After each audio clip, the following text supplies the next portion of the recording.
petit aparté. 90% des viewers ne sont pas abonnés.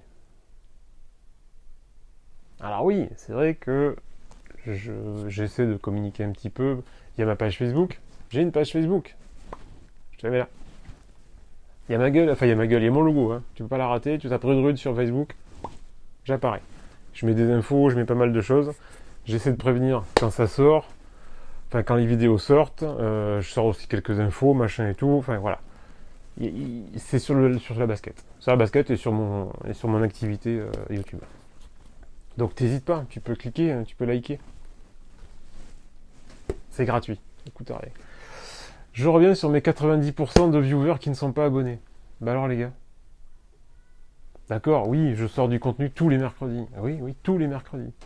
Alors après, ça peut être du toys, ça peut être du Lego, ça peut être de la basket. Oui, j'ai plusieurs violons d'ingres, j'ai plusieurs cordes à mon arc. Eh ouais mon gars. Et encore, je te fais pas du Mac parce que je pourrais te faire du Mac, mais on va passer à autre chose. Ou je ferai une page à la place. Enfin, je ferai une autre chaîne. Je n'ai pas d'intérêt, c'est pas du loisir, c'est du taf. Donc putain les gars, 90% de non-abonnés. Mais qu'est-ce que ça veut dire? Abonnez-vous, c'est gratuit, ça coûte que dalle. Alors, je te demande pas les notifications. Tu sais que moi, tous les mercredis, je te sors une vidéo. T'es abonné, paf, ça tombe dans ton fil, tu la regardes, tu likes, en plus, hein, tu likes, tu dislikes, tu fais ce que tu veux. Tant que ça fait marcher le petit robot YouTube, moi, tu peux même m'insulter dans les commentaires. Ah, c'est pas grave, je pourrais même te répondre, gentiment, parce que moi je suis un gars gentil. Enfin, ça dépend. Mais putain les gars, 90% de non-abonnés. Donc, j'ai des gens quand même qui regardent le contenu. Et qui regardent régulièrement. Parce que les stats, ça permet de savoir pas mal de choses. Mais, ils s'abonnent pas. On est 120 abonnés. On pourrait être... putain. Ouais, oui, bah, je vais pas dire que je pourrais être monétisé, mais on pourrait passer les 1000 abonnés. Putain, le bordel de merde. Déjà, si on fait 200, 300, 400, 500, déjà, c'est mortel. Voilà. 1000, c'est l'idéal. Au-delà de 1000, après, derrière, c'est bon, quoi. Je vais acheter des cigares, et hop, et je pars en vacances à Ibiza, quoi. Même si j'aime pas la musique qu'ils font là-bas. Mais voilà, non, sans déconner. Putain, abonnez-vous. Ça coûte que dalle. Ça coûte rien. Et ça comme ils disent tous, ça donne de la force. Bah oui, ça motive. Ça fait plaisir. Donc ça me donne envie de sortir du contenu. Ça me donne envie de sortir des ronds pour acheter des baskets, pour faire des reviews, pour vous les montrer. Donc c'est tout bénef. C'est donnant sur ma chaîne. Comme disent Akram et GMK. Donc voilà. Donc putain, n'hésite pas. Tu likes, tu dislikes, tu t'abonnes, éventuellement tu cloches les notifications, même si moi je suis là tous les mercredis matins. Et c'est la fête. Allez, hop, on repasse à la vidéo. Salut à tous. Aujourd'hui, une paire qui est à peu près d'actualité. Elle est sortie quand même déjà il y a quelques semaines. Mais ça a failli pas se faire parce que le jour de sa sortie, il y avait 4 pointures de dispo, je crois. 44, 44,5, 45, 45,5. Peut-être un 46. Mais voilà. Donc le jeudi où elle est sortie, jeudi 9h sur le store français, parce que le store US, j'ai même pas regardé. Sur le store français, ouais, il y avait 4 paires, il y avait 4 pointures. Ça n'a pas empêché qu'elle soit sold out dans la journée, parce que tout le monde s'est jeté dessus.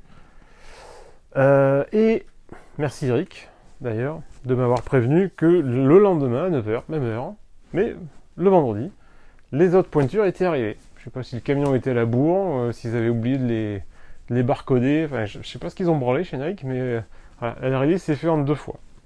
Bon. Donc, LeBron 20. Nouvelle saison, nouvelles chaussures. Et déjà, un truc vachement bien, le retour de la boîte tiroir. Et ça, on l'a pas depuis la LeBron 13. Non, 12. La 13 était déjà boîte de merde, que je supporte pas. La dernière à avoir une boîte tiroir, c'est la 12. Ça remonte, hein, ça fait 8 ans, quoi. Alors oui, il y a eu certaines collabs, des trucs comme ça, qui ont eu des boîtes tiroirs. Par exemple, dans la 15 Lifestyle que j'ai là-haut, moi j'en ai... Oui, j'ai les trois. J'ai le premier pack complet. C'était des boîtes tiroirs. Voilà, il y a certains trucs comme ça où ils ont fait un petit peu d'effort. C'était un peu plus, entre guillemets, luxe. Voilà, premium, on va dire. Et donc, tu avais droit à une boîte tiroir. Mais les boîtes à clapper de merde, là, c'est insupportable. Surtout quand tu payes une pompe 180, 190, voire 200 euros, quoi. Tu te dis, putain, ils pourraient faire un effort quand même sur la boîte, quoi. Après, je sais qu'on est, on est traité pareil sur le reste, sur les Air Max ou des trucs comme ça. Il y a des boîtes qui arrivent, c'est des boîtes rouges, c'est super standard, que la paire est cool et qu'il n'y a pas d'effort de fait, quoi. Voilà, au niveau de l'emballage. Là, il n'y a rien à dire. Et d'ailleurs, on va passer un petit moment sur la boîte parce qu'il y a quand même pas mal de choses à voir dessus. Donc le tag directement parce que hop, c'est plus simple. Et c'est hop, allez, je le mets droit, j'essaie de me caler. C'est la Libron 20 Time Machine. On verra le coloris après. Donc on attaque direct parce qu'il y a plein de choses à voir, donc on va attaquer directement là-dessus. Donc première chose qu'on a, hop, le petit logo avec le lion, tout en chromé, Strive for Greatness. Et là, on a le palmarès, le pédigré du bonhomme. Donc on a Cleveland, Miami, Los Angeles, Cleveland 2003-2010, Miami 2010-2014. Après, pourquoi on a un Infinite, je sais pas. Putain, arrête de bouger, mongolien. Voilà, faut que je me cale. Cleveland 2014-2018, Los Angeles 2018, maintenant. Nike Patent de 2022. Bon. Première chose qu'on avait à voir. Hop, de l'autre côté, la signature de LeBron. Et là, un truc vachement joli, enfin moi que je trouve vachement joli, avec donc toutes les mentions légales et obligatoires, on a ce joli vin découpé, hein. Donc c'est voilà, c'est la boîte qui est perforée, on a le tiroir qui est à l'intérieur qui est rose. Et donc on a ce joli vin qui est présent directement sur la boîte. Ça, je trouve ça très joli et du plus bel effet. C'est bien taffé, quoi. Et cette découpe en diamant avec le logo LeBron James qu'on va retrouver sur la paire que je vous montrerai après. Donc maintenant qu'on a fait le tour, avec ce petit œillet rose là, on ouvre ça et je vous sors la chaussure. Alors, oui, premier truc qu'on va voir, c'est que le papier de soie, en fait, il y a deux papiers de soie. Donc, alors, pourquoi je suis précis dans ces trucs-là? Parce que, en fait, ça va amener à une réflexion plus tard. Donc, faut rester, hein, faut regarder jusqu'au bout. Donc, ouais, papier de soie avec des motifs, trucs, mais c'est pas le papier de soie enfin, c'est pas le seul, il y en a, il est doublé. Voilà. Après, on a le papier blanc, classique. Là-dessus, je vous sors la chaussure, le pied droit comme d'hab. Autant que ça fasse le point avec la lumière parce que ça brille un peu. Donc la fameuse Libron 20. Hop, l'intérieur. Le talon. Un petit coup à l'avant. Et l'autre sole. Alors l'autre sole, on va dire qu'elle est assez basique. Par rapport au reste, c'est assez standard. Il aurait pu y avoir du découpage, plusieurs couleurs, machin et tout. Non, elle est unie. Voilà. Unie, shank plate, logo Nachman. Hop, je m'en mets direct. Voilà. Après, au niveau chevron et tout ça, enfin, au niveau habillage de l'autre sole, il y a pas mal de trucs. Je sais même pas s'il n'y a pas l'Ohio quelque part marqué. Ou s'il n'y a pas la carte du bled. Je sais pas. Moi, il me semblait, mais bon. Donc, qu'est-ce qu'on a là? Donc la 20e paire de LeBron. J'entends partout dire, c'est pas une LeBron, c'est une Kobe. Alors certes, c'est une paire basse. Certes, on n'a pas de air à la con dans tous les sens, machin et tout. Pour moi, la 19, c'était un sketch, hein. C'était une blague. C'est pas possible. C'était, comme j'avais dit, et d'ailleurs, la vidéo est là. Non, là, mais sûr qu'elle est là. Là, juste là, je te la mets là. Et éventuellement tu peux la regarder et tu reviens, ou sinon tu la verras après, ben, tu gardes le lien, enfin voilà. Donc elle est là. La 19, c'était une paire de films, quoi. C'était une paire de dessins animés presque. Voilà. De films d'animation. Puisque ça correspondait au truc. Mais c'était pas une paire pour jouer au basket. C'est pas possible. Enfin, c'était à la limite une paire lifestyle, mais c'était même plus une paire pro, quoi. Déjà, LeBron déjà a très peu joué avec, et celle qu'il avait était déjà rabaissée par rapport au modèle retail qu'on avait. Donc ça correspond déjà plus à ce qu'on avait. Donc c'était la paire était une caricature pour moi, voilà, d'une paire de basket. Désolé, pardon, merci. Là, qu'est-ce qu'on a? On a alors, petit truc, moi qui ça là, ce machin là, il y a que ça qui va m'emmerder. Ça me fait penser au sac à patates, toile de jute. Voilà, les gros sacs là. Alors oui, c'est costaud, hein. C'est costaud, ça ressemble hein, à du textile. Quand tu passes les doigts dessus, tu sens que voilà, mais je sais pas. Ça fait très bizarre. Ça fait. Alors c'est pas râpeux, parce que ça reste quand même. Mais tu sens que voilà, c'est beaucoup intriqué là-dedans. Il y a plein de choses. Voilà. Donc il y a forcément des fils de nylon, il y a des trucs. Enfin bon. Donc c'est pas du battle knit. Bah, sinon il l'aurait appelé comme ça, et ça l'est pas. Voilà. D'ailleurs, elle est où la Miss? Elle est là. Non, si, ça, c'est ça. Il y a une petite carte. Là, c'est juste dans cette petite carte où on a la tech, le résumé de la tech de la chaussure. C'est le seul truc dont il parle pas. Tout le reste, tu y as droit, mais ce que c'est ça, on sait pas. Tiens d'ailleurs, dos de la carte, puisqu'on l'a en main, dos de la carte, hop, on retrouve les imprimés en fait qu'on a sur le papier de soie. Et qu'on a également ici au niveau de l'obtrigger. On a différents trucs. Bon, voilà. Mais c'est la seule mention qu'on va avoir de cette fameuse carte. Voilà. Je sais pas si on la voit bien. Si, voilà. Donc voilà. Passons. Là-dessus, qu'est-ce qu'on va avoir derrière? Double switch. Donc switch standard, enfin standard entre guillemets, cousu façon un petit peu pareil, un peu vintage. Alors, je vais y aller directement. C'est une paire de baskets, tout ce qu'il y a de plus, on va dire entre guillemets, standard. C'est une paire basse avec du Cuchelon, du Zoom Turbo. Ça existe depuis la Kairi 5, le Zoom Turbo, donc c'est pas nouveau. Un gros airbag, enfin zoom bag au talon. C'est pas nouveau aussi, ça il a déjà eu sur un paquet de paires. Donc voilà. Mais au niveau de l'habillage, au niveau de l'emballage, on va dire, ils ont voulu faire une paire premium, une paire luxe. Donc on va avoir ce truc à la embouche. On va avoir ce petit patch qui est aussi cousu ou collé. Non, et là ça a l'air cousu. Ouais. Cousu au talon. Le petit passant de lacet ici. Le petit truc là devant, joli méchant bidule en rose, or rose. J'ai pas commandé un iPhone.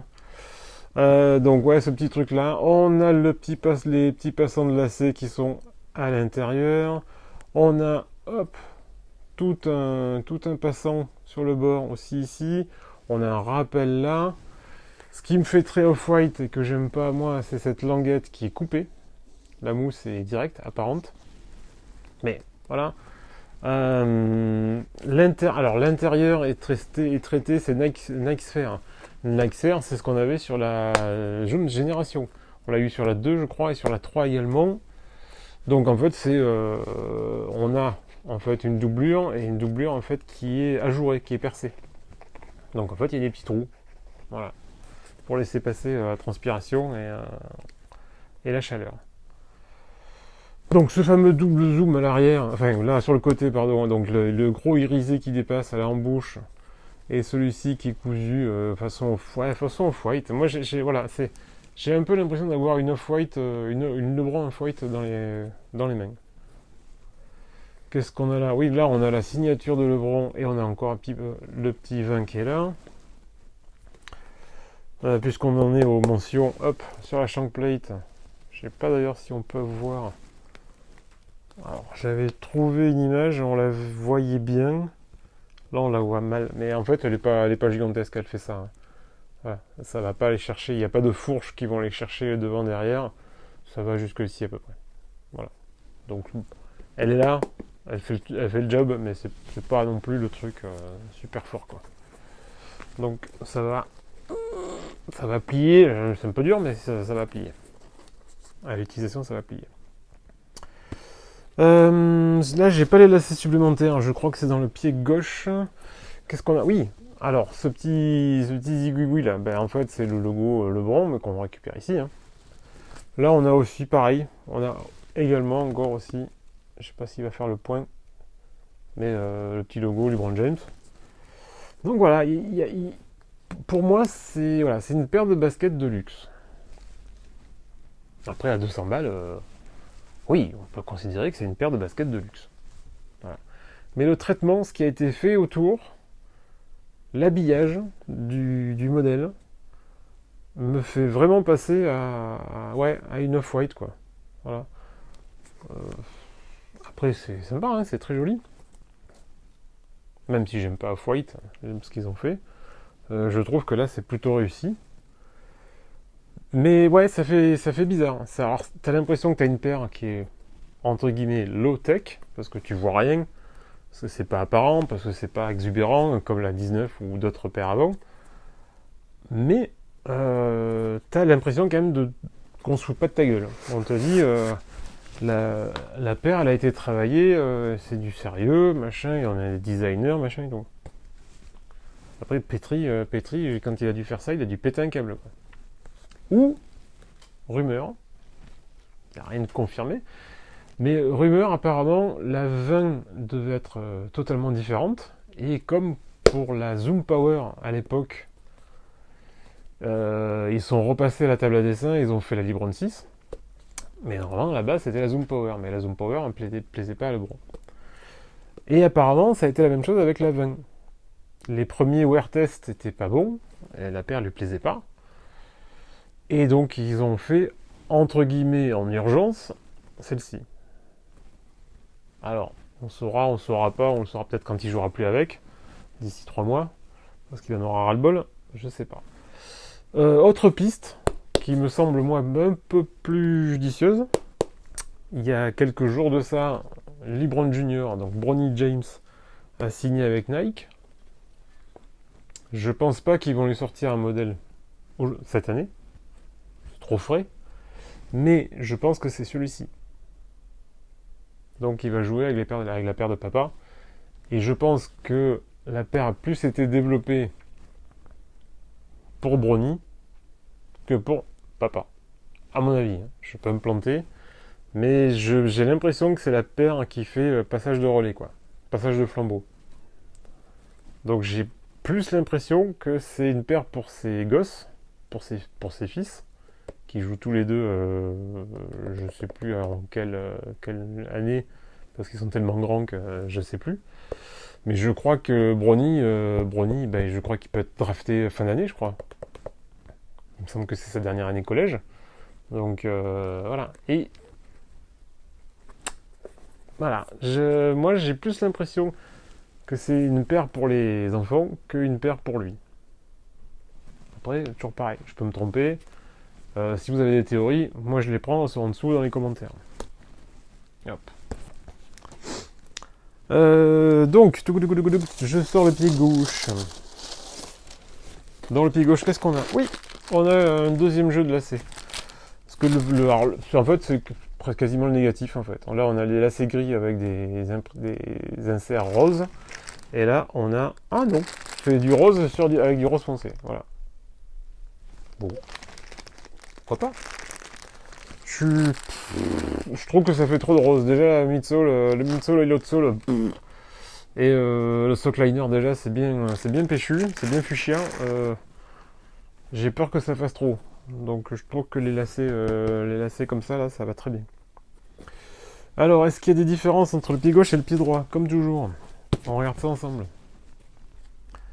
Non, j'en vois pas du tout. Là-dessus, non. Au niveau du petit kiki qu'on a là. Ouais. Là. Enfin, celui-là, quoi. Non, pareil. Ah oui, il y a petite chose qu'on a. Alors, je sais pas si on va arriver à le voir. Voilà. Donc, c'est pour la prochaine génération. C'est pour ça que j'ai parlé tout à l'heure de Brownie. Voilà, je suis vraiment persuadé que c'est une paire de papa, mais pour ses gosses. Voilà. Tiens, puisqu'on l'a pas faite, hop. L'insole, donc le petit patch qu'on avait qu'on a eu à partir de la Libron 8. Donc là, bien sûr, Libron 8, je crois qu'on avait le Witness dessus. Je mettrai une photo éventuellement si je dis une connerie, ou juste pour vérifier. Mais il me semble qu'on avait une petite étiquette en longueur Witness. Sur la 7, je crois pas qu'il y en ait eu. Je crois que c'est à partir de la 8. Donc ça, et on voit l'insole, on récupère en fait les motifs qu'on a sur le papier de soie et sur la carte. Voilà. Donc le seul truc qui me plaît pas sur cette paire, c'est cette putain de languette à la coupée là. Coupée au ciseau là. Pour moi, ça fait pas fini. Voilà, pour ça que j'aime pas la Blazer, pour ça que il y a d'autres paires comme ça. Même les paires vintage, non. Voilà, avec le size tag là, qui fait le tour. Hein, et puis on a les deux oreilles de mousse là qui dépassent. Je peux pas. Voilà, c'est un truc que j'aime pas. Donc après chacun ses goûts. Hein. Si tu aimes la mousse qui dépasse, tu me le dis dans les commentaires. Je regarde vite fait, est-ce qu'on a des trucs un peu... Non, Alors putain, alors là c'est... Ouais. Je sens que si on y passe, on peut y passer un sacré moment. Je sais pas si vous allez voir, là on a 2003. Ici. Donc il doit y avoir plein de petites bricoles à chercher. Là, je sais pas si c'est pas l'Ohio, et ça si c'est pas Akron ou Cleveland qui est là. J'ai l'impression que là on a une couronne avec... Oh bah oui, avec 4 bagues. Donc c'est 4 titres. Alors là il y a forcément un truc, mais c'est tellement moche, j'arrive pas à savoir ce que c'est. Non. Mais il y a plein de petites références, il y a plein de petites notes un peu partout qu'il doit falloir chercher. Ouais. Je sais pas si on n'a pas un witness là. Non. Enfin bon. Pour le jeu de piste, ouais. Si vous trouvez des trucs, n'hésitez pas. Hein. Moi, je vais continuer à fouiller. Éventuellement, si je trouve des trucs, je les mettrai en commentaire dessous. Voilà. Mais bon, enfin, je pense qu'on a fait le tour complet. Je sais pas combien fait la vidéo, mais je pense qu'elle est longue. Parce qu'on a passé un petit peu de temps sur la boîte et à discuter beaucoup là-dessus. Donc voilà. C'était mon tour le plus complet possible de la Libron 20. Libron 20 Time Machine. A plus. Ciao.